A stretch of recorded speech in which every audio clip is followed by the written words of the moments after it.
Hello there. I'm Jennifer, just your typical straightforward person, but I've got quite a tale to tell. It's a story about heartbreak, resilience, and unexpected strength. A few years ago, life threw me a curveball I never expected. My husband Frank and I were living what seemed like the ideal life: a cozy suburban home, our dog Billy, and dreams of starting a family. Then, unexpectedly, our path took a sharp turn. I suffered a miscarriage, and it struck us hard, like a relentless punch that never eased. It shook our minds, hearts, and particularly our marriage. Suddenly, we found ourselves navigating through immense pain and confusion. Frank and I have always been a solid team, committed to staying strong together. However, this miscarriage cast a persistent shadow over us, touching every aspect of our relationship. Conversations often turned into arguments, simple joys were hard to share, and our closeness began to fade. To add to the strain, there was Betty, my mother-in-law, who had been eager for grandchildren since our wedding. The pressure from her felt like a ticking clock, adding stress to our already heavy hearts. Despite numerous doctor visits, treatments, and the emotional toll, my fertility issues persisted. The roller coaster of hope and despair with each pregnancy attempt was overwhelming. Every positive test ended in heartache, and the repeated losses were crushing. I remember the devastating conversations with Frank where hope and frustration poured out in our words. "It's not fair, Jennifer. We've tried so hard," Frank would say, his voice heavy with disappointment.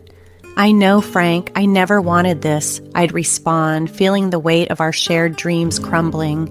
Life seemed to relentlessly challenge us, and the burden grew with each passing year.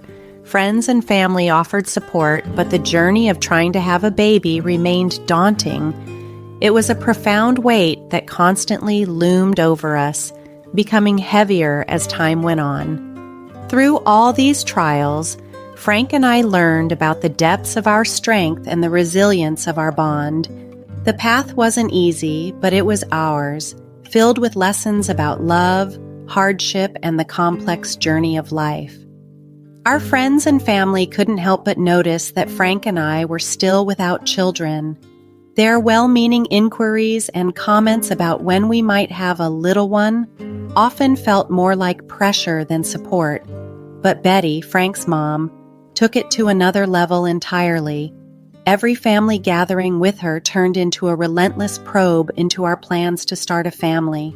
She often seemed to point the finger at me, as if the absence of children was solely my fault, especially since I was dealing with fertility issues. However, her approach was far from tactful. "Oh, Jennifer, it's so nice to see you. How have you been?" Betty would start sweetly. "I've been good, Betty, thanks for asking," I'd respond, bracing myself for what was to come. "And any good news to share? About a little one on the way?" "Betty, we've talked about this. We're still trying, but it's not that simple," I'd reply, trying to keep my tone light. "Oh dear, are you sure you're doing everything right? You've been married for quite some time now. Maybe it's time to see a specialist." "Yes, Betty, we've seen specialists. We're doing everything we can. It's just not happening as easily as you might think." "Well, maybe you should try some natural remedies. I've heard herbal teas and certain positions can help. I really want a grandbaby. "This is a private matter, Betty. We're handling it the best we can," I'd insist, hoping to steer the conversation away. "Oh, please, Private Schmivat. We're family. We should be able to discuss these things openly." "I understand that, Betty, but let's just enjoy our time together today without discussing this, okay?"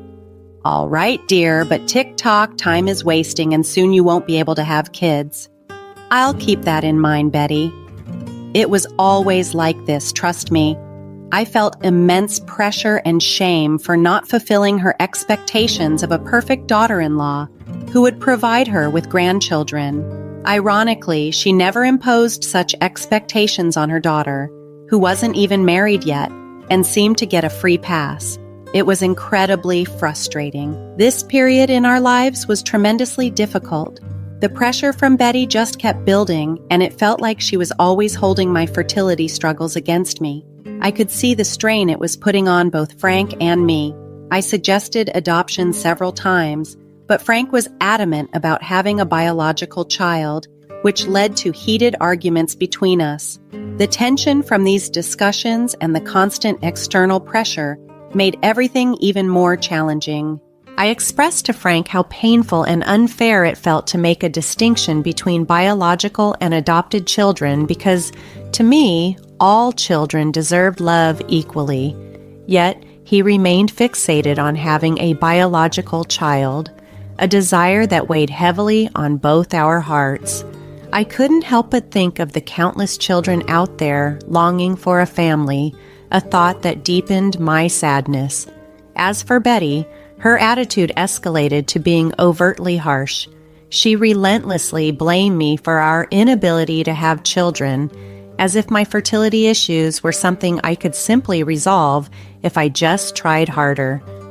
This created an unbearable situation where I was fighting to preserve my marriage while enduring constant judgment and reproach.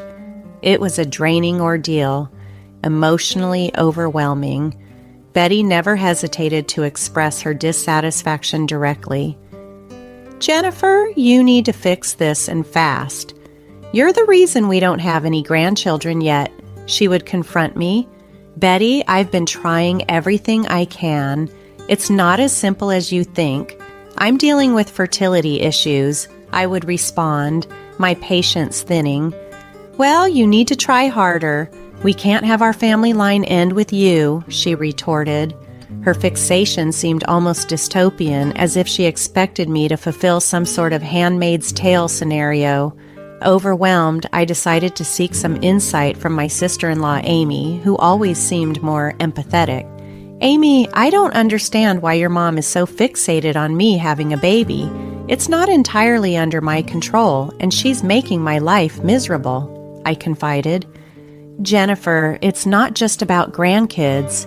Amy hesitated, hinting at more to the story. After some coaxing, she revealed more troubling thoughts. I overheard her talking to some family friends. "Mom's worried that Frank might leave you for someone younger, someone who can have kids." "What? Frank would never do that. Why would you even think that?" I was shocked. "I know you believe that, but remember, Frank was quite the ladies' man before. I didn't want to say anything. After all, he's my brother, and I'm loyal to him. You're lucky I'm even sharing this with you." "Honestly, I think Mom might have a point," Amy admitted reluctantly. "Yeah, Jennifer, time is ticking," she added, echoing the harsh reality that seemed to hover around us. This revelation shook me deeply, intertwining my marital uncertainties with the invasive pressures from Betty, adding layers of complexity to an already strained relationship. Hearing about Frank potentially leaving me for someone younger left me staggered. Amy hinted at a younger coworker, an intern about 25 years old with whom Frank seemed to enjoy chatting a bit too much. The thought that my husband could even contemplate leaving me, let alone engage with other women behind my back, was shattering. My heart felt like it was being torn apart by this potential betrayal. After grappling with my suspicions and the agony they caused, I reached a breaking point. The distance between Frank and me had become an unbridgeable chasm, and I knew it was time for a confrontation. One evening, Frank sensed my withdrawal and standoffishness and asked me about it. Overwhelmed by pain and frustration, I confronted him directly about his fidelity. Initially, Frank denied everything, as anyone might in such a shocking scenario. But as the conversation stretched on, he eventually confessed to his indiscretions. The revelation of his affair with a younger coworker unleashed a torrent of emotions in me. In a moment of intense anger and hurt, I slapped him, the act a stark reflection of the pain he had inflicted. Frank's reaction was predictably mixed with pleas and request for forgiveness, but I could see right through it.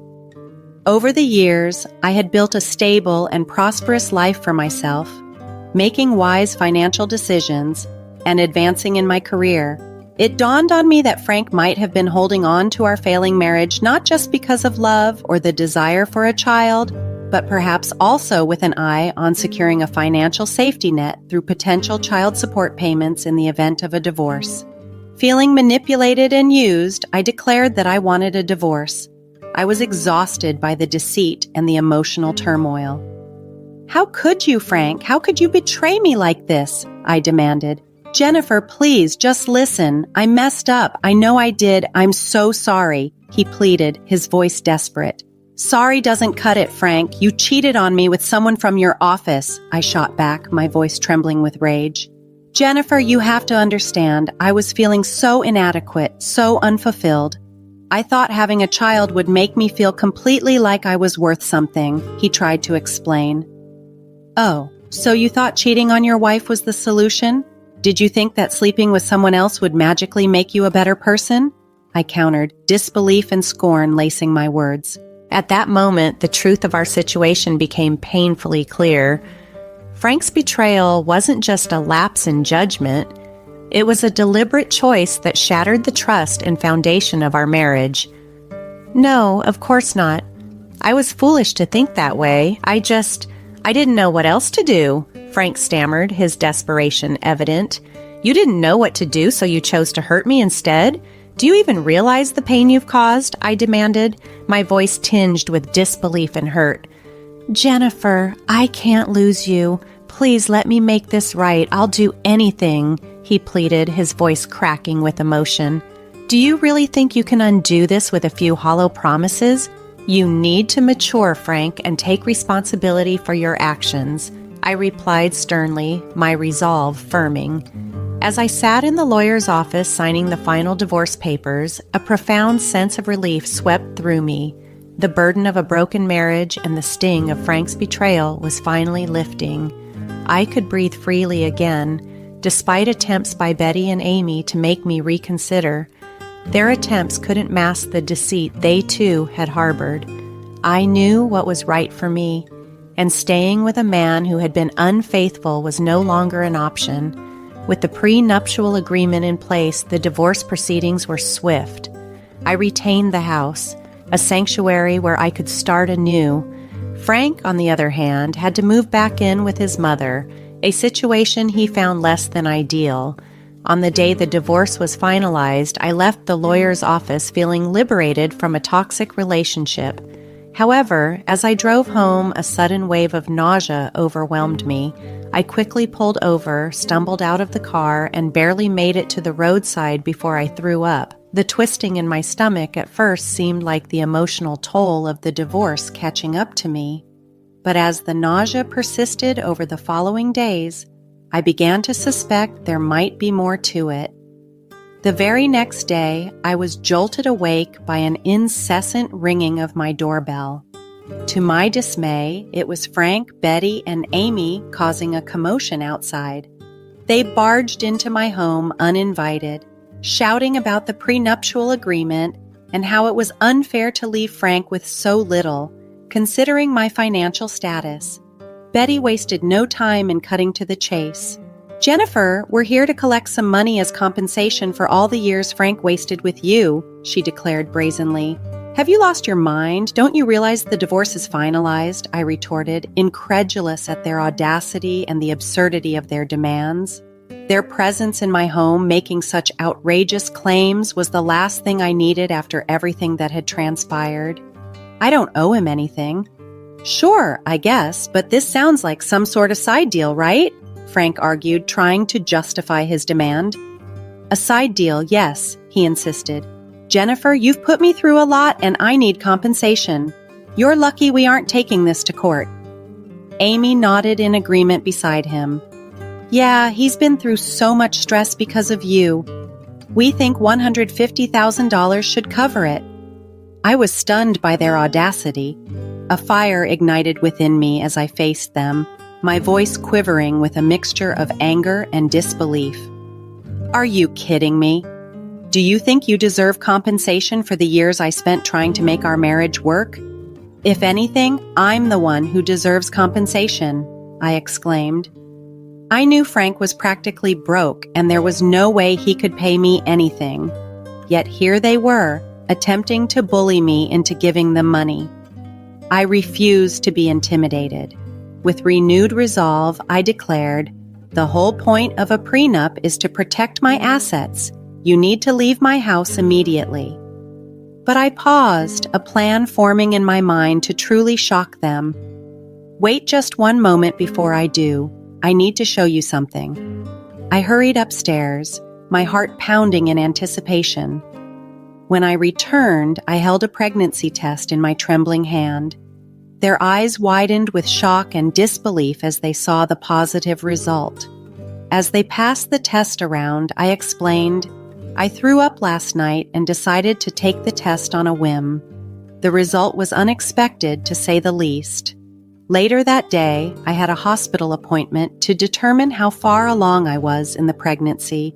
Frank, Betty, and Amy stood there, jaws practically on the floor, unable to comprehend the twist of fate that had just unfolded before them. "You know what, Betty, Amy? Karma is a real piece of work, and I guess the universe decided it was time to bless me. I'm having a baby, but I'm no longer tied to any of you. The baby might be Frank's, but this baby is going to be all mine," I declared firmly. Betty and Amy exchanged worried Betty before Betty spoke up. "Jennifer, let's not be too hasty here. We could work something out and discuss an arrangement." Frank, finally finding his voice, mumbled incoherent apologies, his eyes brimming with regret. But I wasn't having any of it. I'd had enough of their manipulation and toxicity. "No more arrangements, no more excuses. Get off my property, all of you, before I call the police.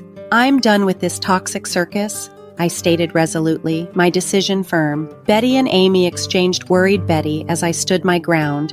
I could sense their desperation to change my mind, but after years of enduring their emotional pressure, I was unwavering.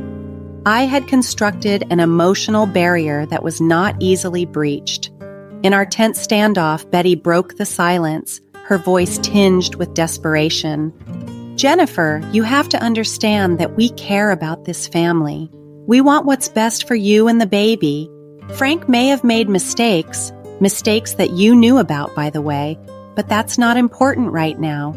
He's the father, and he has a right to be in his baby's life." "Yeah, Jennifer, you know how long we've been waiting for this. We can make this work, trust me," she continued, trying to persuade me. I sighed, struggling to keep my composure. "I understand your concern, but what you fail to grasp is that Frank's actions caused this rift in our marriage. He cheated on me, Betty. You're a smart woman. I'm sure you don't even believe what you're saying. You three are just trying to get into my life to get access to my money." "That's ridiculous." "Yes, I agree. You're taking these things too far." Frank finally chimed in, his voice shaky. "Jennifer, I messed up big time. I regret what I did, and I'm willing to make amends for the sake of our child. Can't we try to work this out?" I looked at him, my eyes filled with a mix of anger and sadness. "Frank, this isn't just about your infidelity. It's about years of emotional manipulation and pressure from your mother and sister. I've endured so much because of your family, and I can't go back to that toxic environment." Amy tried a different approach, her voice softer, trying to sound conciliatory. "Jennifer, we admit we made mistakes too. We were too pushy, and we're sorry for that. But we only wanted what was best for you, even if we went about it the wrong way. Please, for the sake of the family, reconsider." But I wasn't swayed. "Sure, Amy, but it doesn't change what happened. I've made my decision. I want a fresh start for myself and my child, away from the constant pressure and guilt trips, so thanks, but no thanks." Betty, clearly frustrated, raised her voice. "You're being unreasonable, Jennifer. You can't just cut us out like this." I took a deep breath, my patience wearing thin. "I can, and I will. My priority now is the well-being of my child," I asserted firmly. Their attempts at reconciliation felt shallow, and their motives were transparent. In that moment, I knew I needed to stand strong, not just for myself, but for the future of my child, free from the turmoil and the strings attached by Frank and his family. I had decided not to expose my child to such a toxic environment. "You all need to leave," I stated, my voice resolute. Amy's eyes welled up as her voice shook. "Jennifer, please don't do this. We love you and we want to be the part of your life and the baby's life. As I've mentioned, you can have a relationship with the baby, but I will not compromise my happiness and mental health for anyone. Please, I don't want to have to repeat myself," I asserted, trying to maintain my calm. Frank, who had been quietly weeping throughout the conversation, finally spoke up, his voice cracking with emotion. "Jennifer, please reconsider. I'll do whatever it takes to make things right. I'm sorry about those girls. They meant nothing." I looked at him, feeling a pang for the man I once loved. "Frank, it's too late for us, but you can still be a good father to our child. Just remember that actions speak louder than words." With that, I turned and walked away, locking my door behind them. Betty, Amy, and Frank were left standing there, their faces a mix of sadness and regret. It was time to start a new chapter in my life, one where I could breathe freely without the weight of their expectations and demands. Life had indeed taken a turn for the better. I had my beautiful baby girl, who became the center of my universe. She was healthy, thriving, and a source of immeasurable joy in my life. Each day spent with her filled my heart with love and gratitude. I had decided to allow supervised visits with Frank, Betty, and Amy, as I believed that my daughter deserved to know her father and have a connection with her paternal family. However, I had set clear boundaries, and I expected those boundaries to be respected. Yet, every visit seemed to be accompanied by the same chorus of pleas and accusations. They insisted that I was being selfish for not reuniting with Frank. The pressure and guilt-tripping were relentless, and it began to wear on my patience. One day, during yet another supervised visit, the familiar arguments began. Betty and Amy launched into their usual tirade about how I was tearing the family apart. They claimed that I was depriving my daughter of a complete family and that she deserved to have her parents together. I had had enough. After gently placing my baby girl in her crib, I turned to face them, my voice firm yet weary. "I've been patient," I began, ready to reassert my boundaries and stand up for the peaceful life I had fought so hard to create for my daughter and myself. I've strived to maintain a civil relationship for the sake of our child, but the constant badgering and shouting are simply unacceptable. When Frank attempted to intervene, saying, "Jennifer, please, can't we talk about this?" I firmly shook my head. "No, Frank, this isn't up for a debate. I've made my decision and it's final. I won't tolerate this environment for our daughter," I declared, my resolve clear. Betty and Amy exchanged frustrated Betty but continued to argue, accusing me of being rigid and unreasonable. Taking a deep breath, I addressed them sternly. "This is your last warning. If you can't respect my boundaries and continue to pressure me, you won't be allowed to see her anymore. I won't expose her to this toxic behavior." Frank, realizing the gravity of the situation, finally stepped in. "Mom, Amy, please, we need to respect Jennifer's wishes. Our daughter deserves a peaceful and loving environment," he pleaded. Betty and Amy fell silent, their faces a mix of disappointment and resignation. It seemed they finally understood that their constant interference was only pushing them further away from their granddaughter. From that day forward, our visits became more peaceful. They still harbored hopes for a reunion between Frank and me, but they no longer pressed the issue during our visits. Though I could tell they were still remorseful, my focus remained elsewhere. I had more important things to prioritize, like the well-being and happiness of my daughter, who continued to thrive.